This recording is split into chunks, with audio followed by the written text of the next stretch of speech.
Hello students, very good morning.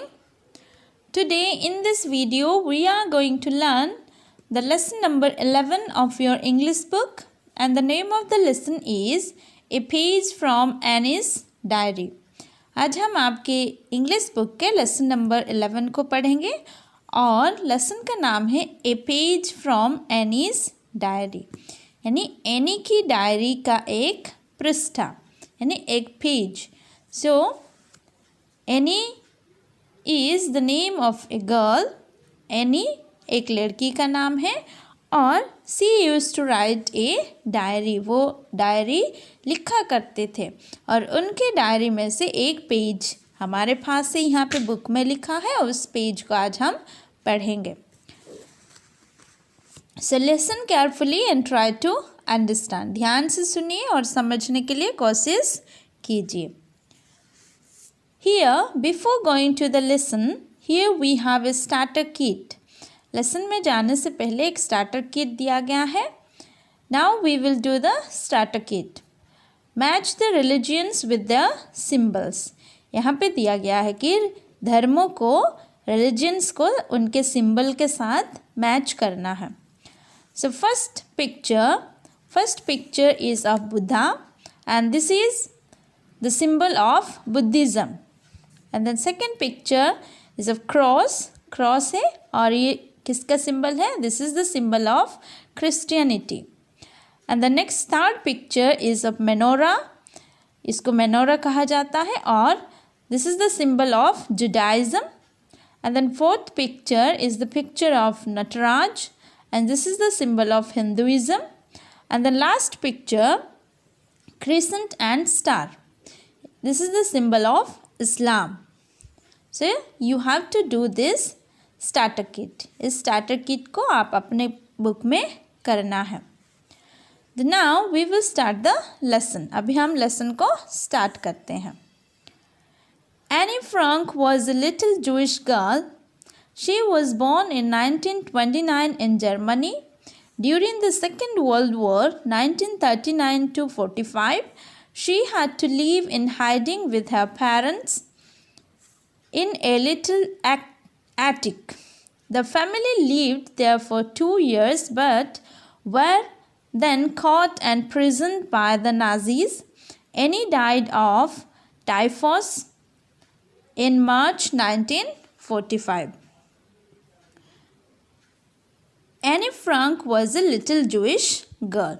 यानी Anne Frank एक छोटी यहूदी लड़की थी. यहूदी यानी Jewish means connected with Jews और Judaism a believer in Judaism, जो कि यहूदियों या यहूदी धर्म से जुड़ी, यहूदी धर्म में विश्वास करने वाली, तो उनको Jewish कहा जाता है.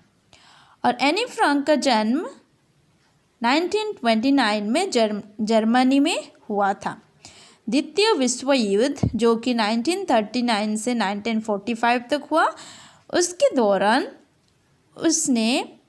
उसे अपने माता पिता के साथ एक छोटे से अटारी यानी एटिक यानी एक घर की छत के ठीक नीचे एक कमरा या स्थान जो अक्सर चीज़ें के भंडार के लिए उपयोग किया जाता है, जो छोटा सा रूम होता है, जो स्टोर रूम टाइप का होता है, उसमें उनको छिपकर रहना पड़ा. और परिवार वहाँ उस घर में वो 2 साल तक रहे, लेकिन फिर नाजियों द्वारा पकड़ लिया गया और कैद करके लिया गया. मार्च 1945 में एनी की टाइफस जो कि बीमारी होता है, उससे एनी का मृत्यु हो गया. The next, Annie was unlike other children of her age. She was very wise and intelligent. At school, she had no one with whom she could share the feelings of her heart. So, she formed the habit of writing a diary. In this diary, she poured the deepest feelings of her heart.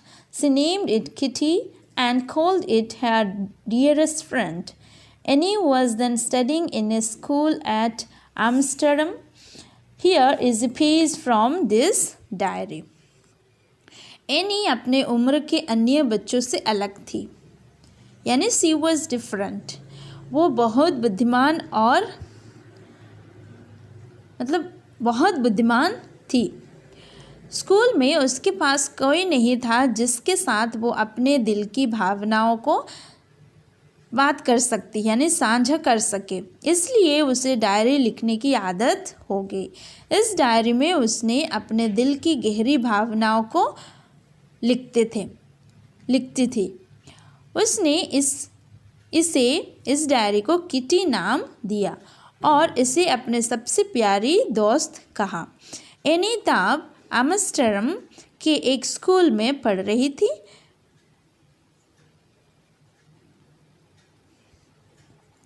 Here is a page from Annie's diary, है ना। यहाँ पे उनके diary का एक पन्ना दिया गया है, एक पेज है, उसको अभी हम पढ़ेंगे। सो कौन सा डेट में ये पेज का जो डेट है वो है 20 जून 1942। डियरेस्ट किटी डेट पहले लिखा है, उसके बाद डियरेस्ट किटी यानी सबसे प्यारी kitty. Our entire class is quaking in its boots. The reason, of course, is clear.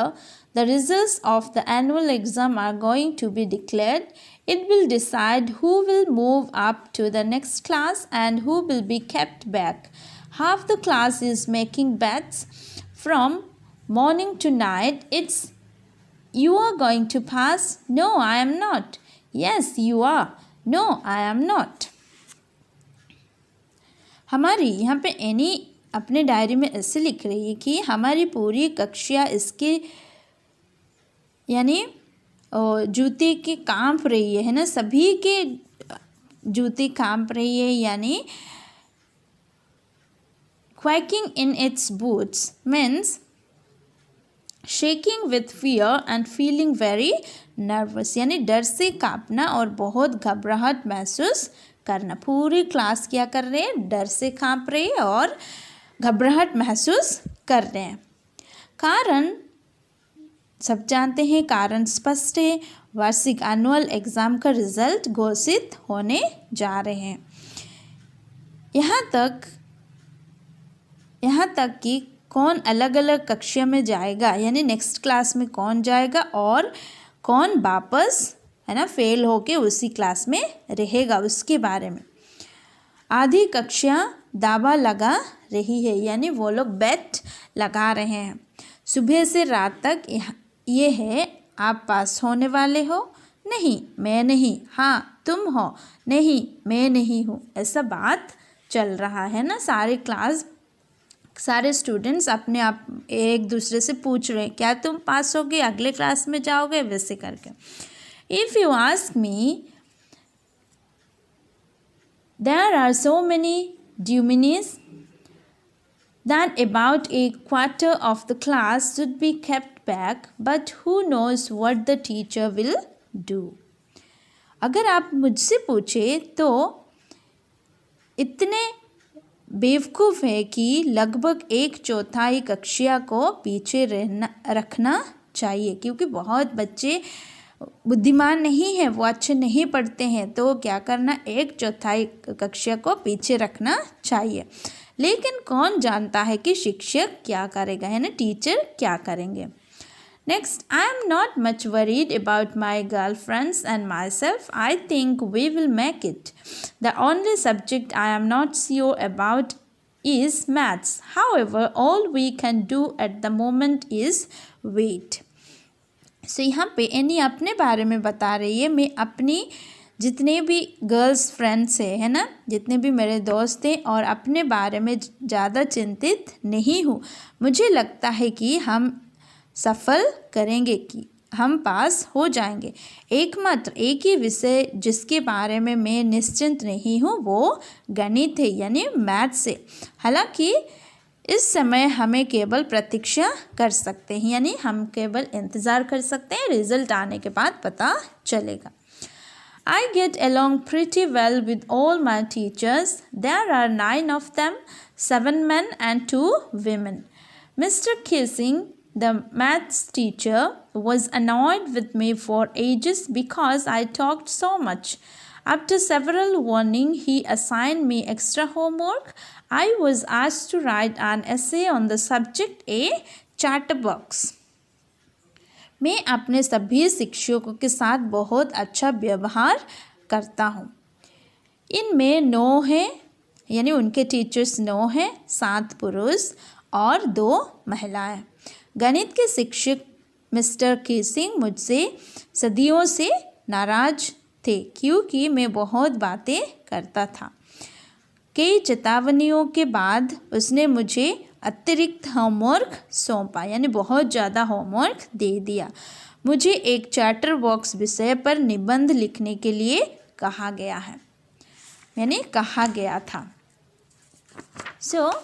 आज हम आधा लेसन को पढ़े। Today only half of the lesson we learned, and in the next class we will learn the next half of the lesson, यानी next class we will complete the lesson। अगले class में हम lesson को complete करेंगे। So this is all about lesson number 11, a page from Annie's diary। So यहाँ पे हमने आधा पढ़ लिया है और watch the video carefully, video को ध्यान से देखिए और समझने के लिए कोशिश कीजिए। Thank you.